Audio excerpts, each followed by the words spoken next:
Hello dear friends, you are most welcome. तो friends, आज मैं टाइम एंड टेंस पर आधारित एक्सरसाइज नंबर 3 देने जा रहा हूं। इससे पहले मैं एक्सरसाइज नंबर 1, 2 मैं दे चुका हूं।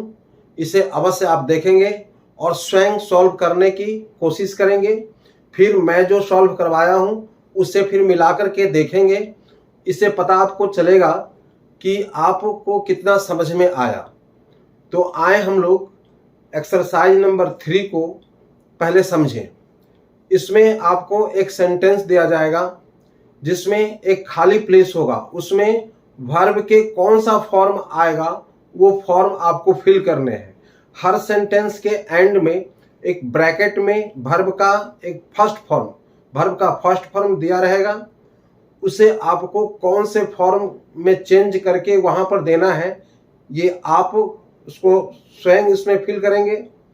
फिर बाद में मैं जब फिल करूंगा उससे फिर आप मिला करके देखेंगे कि आपका कितना राइट है या रॉन्ग है। इससे आपको पता चलेगा कि टेंस आपको कितना समझ में आया। तो आए हम लोग सेंटेंस के थ्रू समझने की प्रयास करें। तो question number 1,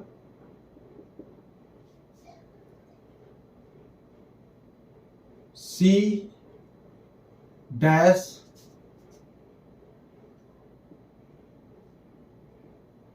in the school, bracket में है teach.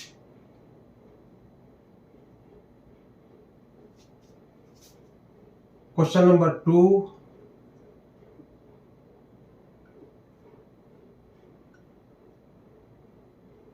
We have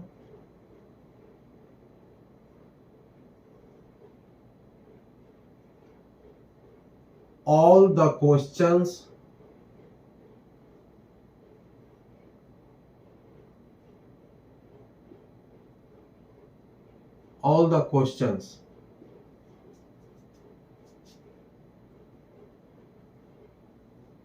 solve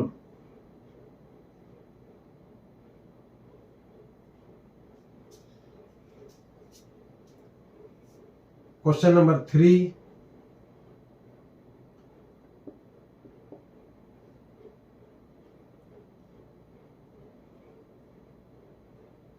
they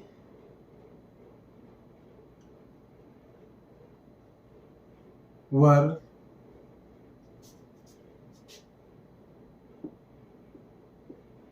in the park, brackets में है play. Question number 4,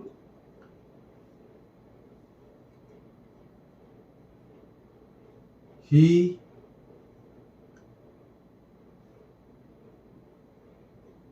this movie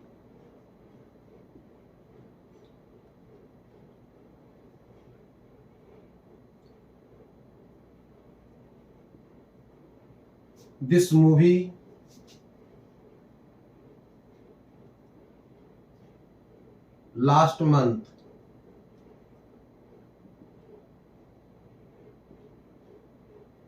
bracket में सी।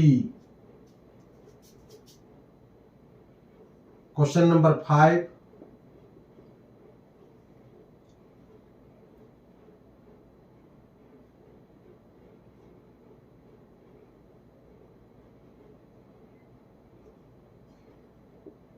Rohit not live in Mumbai,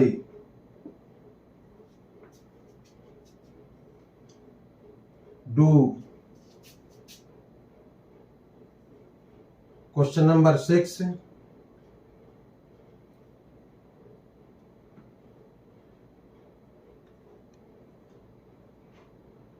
Savita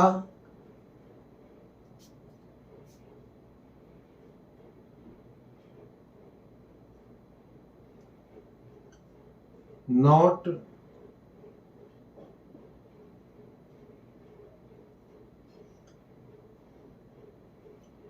song, sing a song, yesterday.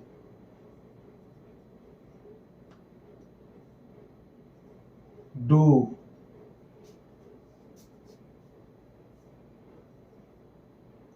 Question number 7.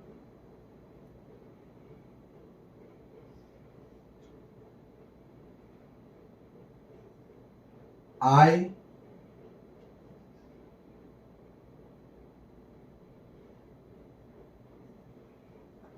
am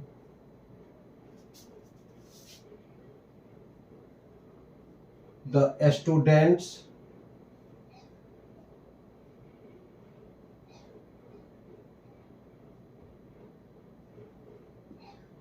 in the coaching.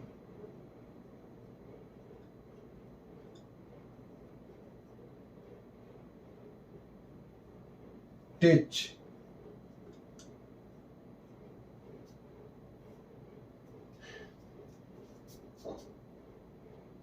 Question number 8.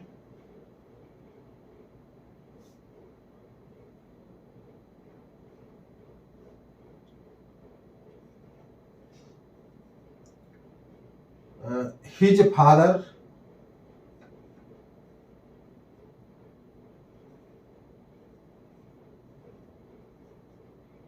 dash to office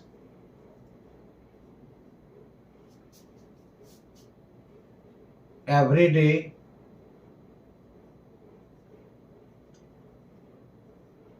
on time. Go. तो यहां पर 8 sentence दिया गया है और इन सभी में एक ब्लैंक्स यानी खाली प्लेस दिया गया है।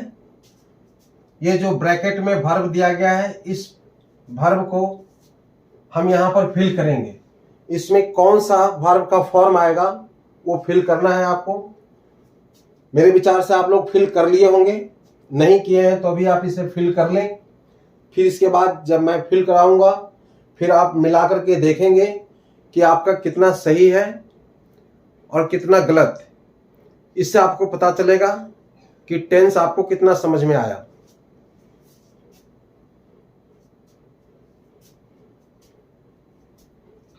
तो देखें यहां पे ये सब्जेक्ट है, सब्जेक्ट के बाद वर्ब आता है। अब ये वर्ब यहां पे टीच है, तो यहां देखें सब्जेक्ट। अब यहां पर हम कैसे देंगे? टीच देंगे कि टीचिंग देंगे कि टॉट देंगे या टीचेज देंगे, ये आपको डिसाइड करना है। तो ये सब्जेक्ट सिंगुलर है और इसके पहले कोई भी हेल्पिंग वर्ब नहीं है। तो कोई भी हेल्पिंग वर्ब नहीं है। जैसे यहां पर हैव आया है हेल्पिंग वर्ब, वर आया है हेल्पिंग वर्ब, वैसे यहां पर कोई हेल्पिंग वर्ब नहीं है। और इससे सेंटेंस से पता चलता है कि ये प्रेजेंट में है। तो इसके साथ टीच का कौन सा फॉर्म आएगा? टीचेज।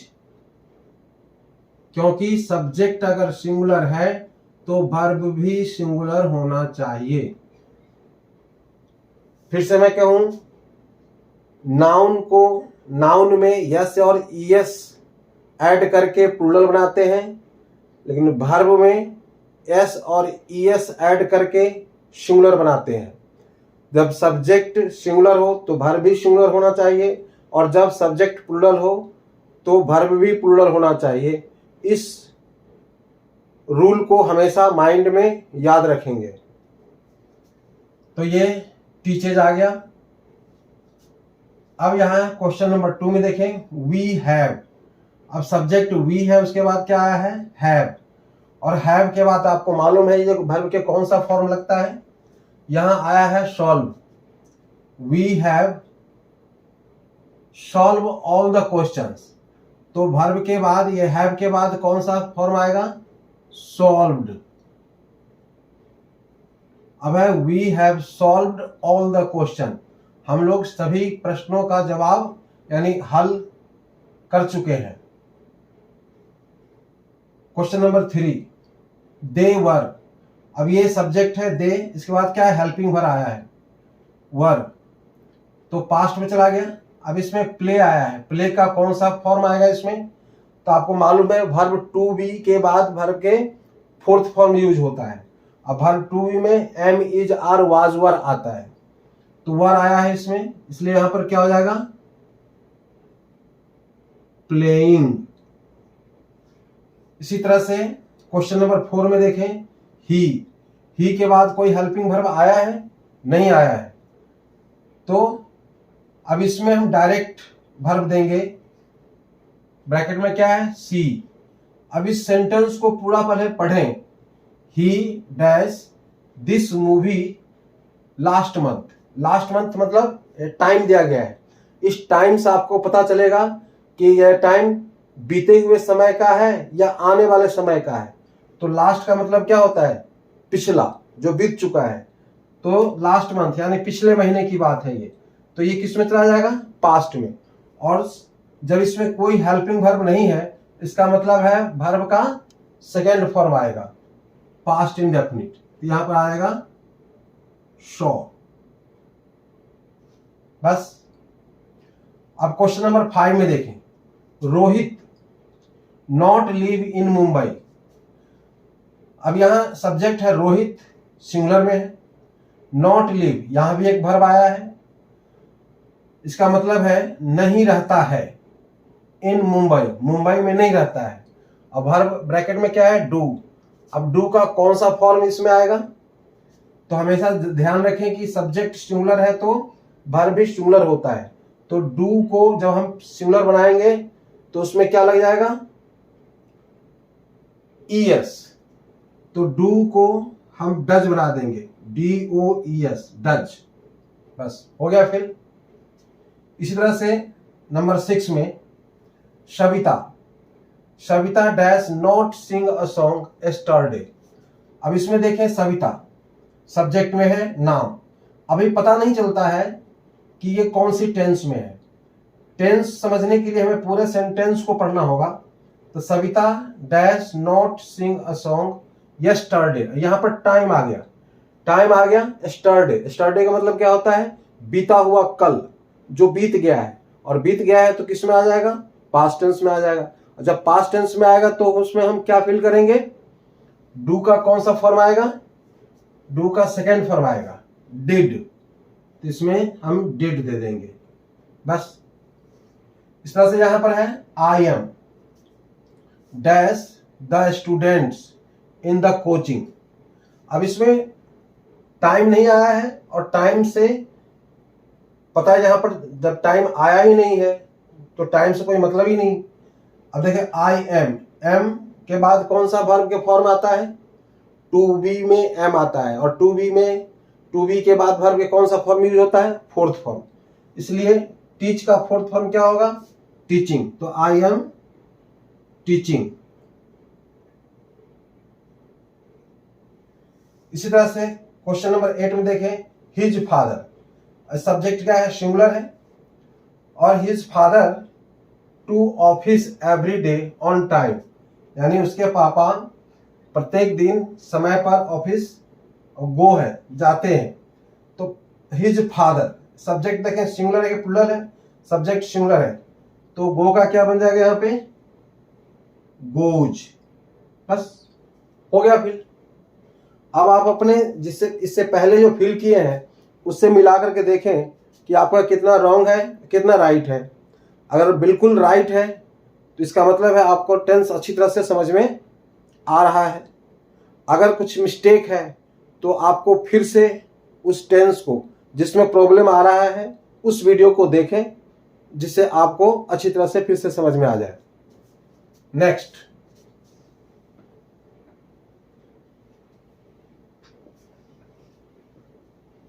फिफ्टीन क्वेश्चन देंगे हम, 8 दे चुके हैं, 7 और देंगे हम। कुछ एक्सरसाइज होना जरूरी है। अगर टॉपिक कंप्लीट करने के बाद अगर एक्सरसाइज आप नहीं करते हैं तो फिर आपको पता ही नहीं चलेगा कि टेंस आपको कितना समझ में आया और कितना समझ में नहीं आया। अब देखिए एक्सरसाइज नंबर 9, 8 तक इससे पहले वाले भी दे चुके हैं। अब यहां देखें,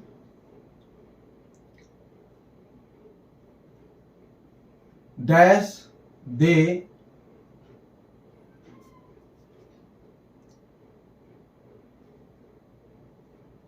रिसीव्ड माय मैसेज,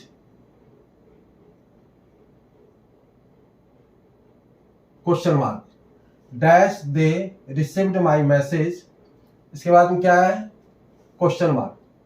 अब इसमें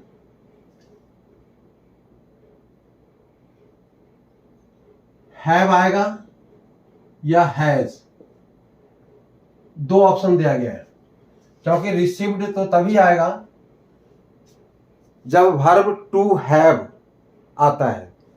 तो यहां पर हैव और हैज में से देना है कौन सा फॉर्म आएगा। तो यहां देखें, दे प्लूरल है, तो दे के साथ हमेशा हैव का यूज होता है। तो अभी आपको फिल करना है, मुझे नहीं। Question number 10, dash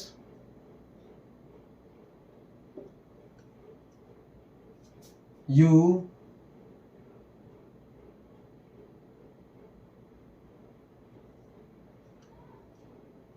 ate my lunch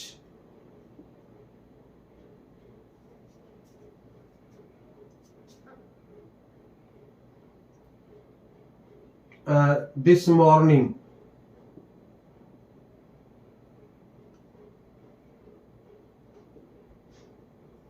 morning, question mark. अब इसमें आपको फिल करना है डू का फॉर्म, कौन सा फॉर्म इसमें आएगा।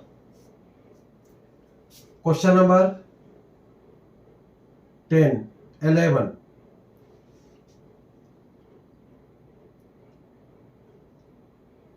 सी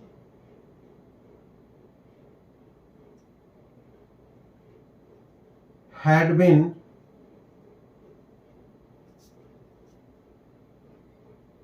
dash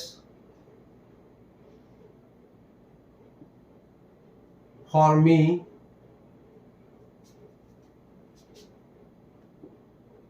since morning।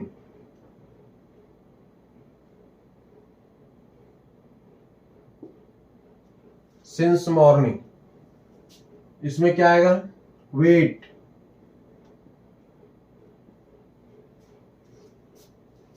Question number 12,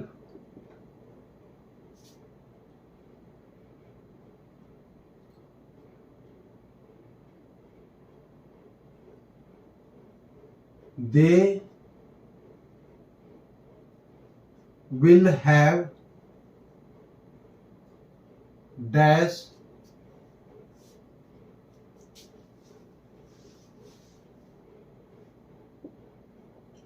in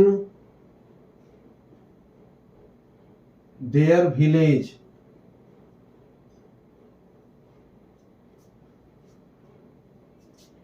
bracket में reach.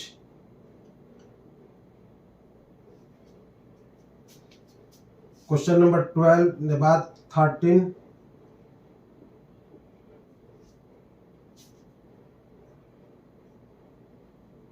Her mother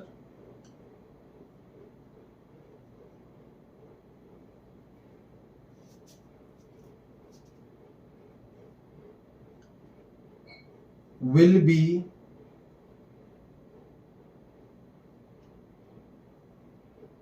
food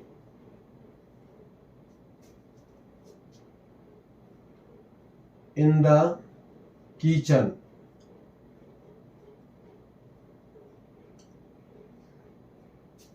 bracket में cook.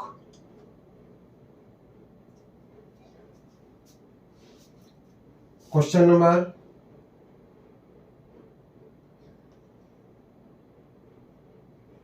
14.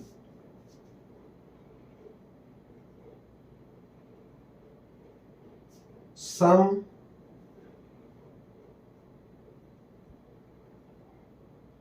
children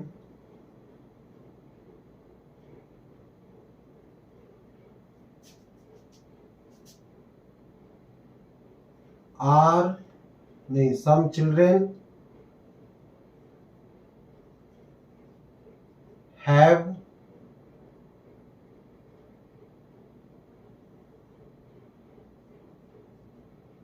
playing in the field.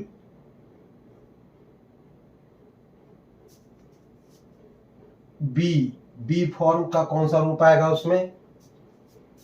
इस तरह से क्वेश्चन नंबर 15,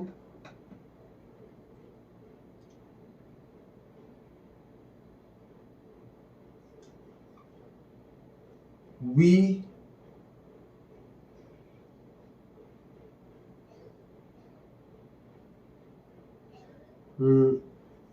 do not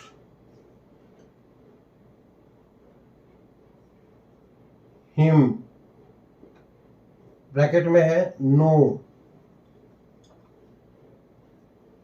तो देखिए यहां पहले आप फिल करें अच्छी तरह से, या फिल कर लिए होंगे, फिल नहीं किए हैं तो अभी फिल कर लें, फिर इसके बाद मैं फिल करवाऊंगा, फिर उससे आप मिला के देखेंगे कि आपका कितना राइट है या रॉन्ग है। तो देखें,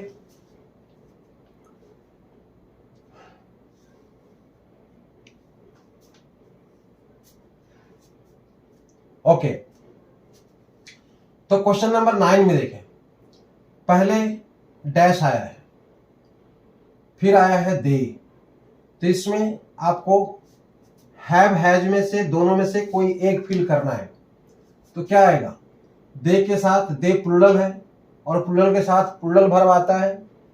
तो इसमें कौन सा प्लूरल है, कौन सा सिंगुलर है, आपको मैं कई बार मैं समझा चुका हूं, फिर से मैं कह रहा हूं। वर्ब के जिस वर्ब के एंड में यस हो वो सिंगुलर होता है, ध्यान रखेंगे। चाहे इज है, वाज है, हैज है, प्लेज है, राइट्स है, डज है, ये सभी वर्ब सिंगुलर होते हैं। यानी जिन वर्ब के एंड में एस लग जाता है या एस लगा होता है वो वर्ब सिंगुलर होता है, और वो सब्जेक्ट सिंगुलर हो तो उसके साथ यस वाला वर्ब ही फिल किया जाता है, ये हमेशा ध्यान रखेंगे। तो यहां पर आएगा हैव, क्योंकि इसमें एस नहीं है इसलिए इसको प्लूरल मानेंगे हम। क्वेश्चन नंबर 10 में देखें, you eat my lunch this morning. आज सुबह मेरा लंच अब किस में चला गया? खा गया। क्या तुमने मेरा लंच आज सुबह खा गया? तो इस मतलब ये बीते हुए समय की बात बता रहा है, आज सुबह। तो डू का यहां पर क्या लग जाएगा? डिड, पास्ट में डिड आता है। इस तरह क्वेश्चन नंबर 11 में देखें, सी हैड बिन, और हैड और बिन के बाद ये वर्ब, यानी ये कौन सा टेंस में चला जाता है? टेंस आपको मालूम होगा, पास्ट परफेक्ट। इसमें वर्ब के कौन सा फॉर्म आएगा? Fourth form. वेट का क्या हो जाएगा? वेटिंग,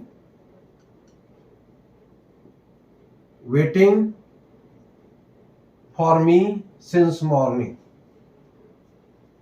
इस तरह से क्वेश्चन नंबर 12 में देखें, दे will have, will say future और हैव से, हैव के बाद आपके वर्ब पे कौन सा फॉर्म आ जाता है?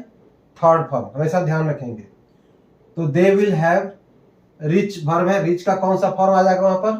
Third form. तो REACHED, reached in their village, यानी वे लोग अपने गांव में पहुंच चुके रहेंगे। क्वेश्चन नंबर 13 में, her mother will be, will say future और बी आने के बाद आपको क्या बताया गया है, वर्ब टू बी के बाद वर्ब हमेशा फोर्थ फॉर्म आता है। तो ये भी तो टू बी है ना। बी में am is are was were आता है और बी खुद को भी जब आता है तो यहाँ पर वर्ब के फोर्थ फॉर्म लगेंगे एक्टिव में। तो कुक का क्या हो जाएगा, कुकिंग। इसी तरह से क्वेश्चन नंबर 14 में देखें, सम चिल्ड्रेन हैव, सम चिल्ड्रेन है तो इसलिए हैव आया है क्योंकि प्लूरल में आ गया सब्जेक्ट। और playing in the field, playing verb यहां दिया हुआ है। अब इसमें बी दिया है तो बी का कौन सा फॉर्म आ जाएगा, हैव के बाद बी का फॉर्म आता है थर्ड फॉर्म, बिन। इसी तरह से क्वेश्चन नंबर 15 में we do not, we subject plural है, इसके साथ डू नॉट लगा है और इसके बाद वर्ब के कौन सा फॉर्म आएगा, नो वर्ब के कौन सा फॉर्म है, फर्स्ट फॉर्म। तो इसमें कौन सा फॉर्म आएगा, we do not know him, मैं उसे नहीं जानता हूं। तो ये नो का नो फर्स्ट फॉर्म का फर्स्ट फॉर्म ही रहेगा यहाँ पे। तो आई थिंक दैट्स आप लोग इसे अच्छी तरह से समझ गए होंगे। ये देख लें, मिला लें, ये कितना आपका सही है और कितना गलत है। अगर पूरी की पूरी मतलब सभी अगर सही हो गया तो इसका मतलब आपको अच्छी तरह से समझ में आ चुका है। इसके आगे और भी हम एक्सरसाइज अभी देंगे, अभी कई एक्सरसाइज देंगे और सभी एक्सरसाइज आप लोग अवश्य देखें और सॉल्व करने की प्रयास करें खुद से। इससे आपको पता चलेगा कि आप वाकई में कितना सीखें। तो अगर ये वीडियो अच्छा लगे तो अवश्य सब्सक्राइब करेंगे और अपने फ्रेंड सर्कल को भी भेजेंगे, शेयर करेंगे।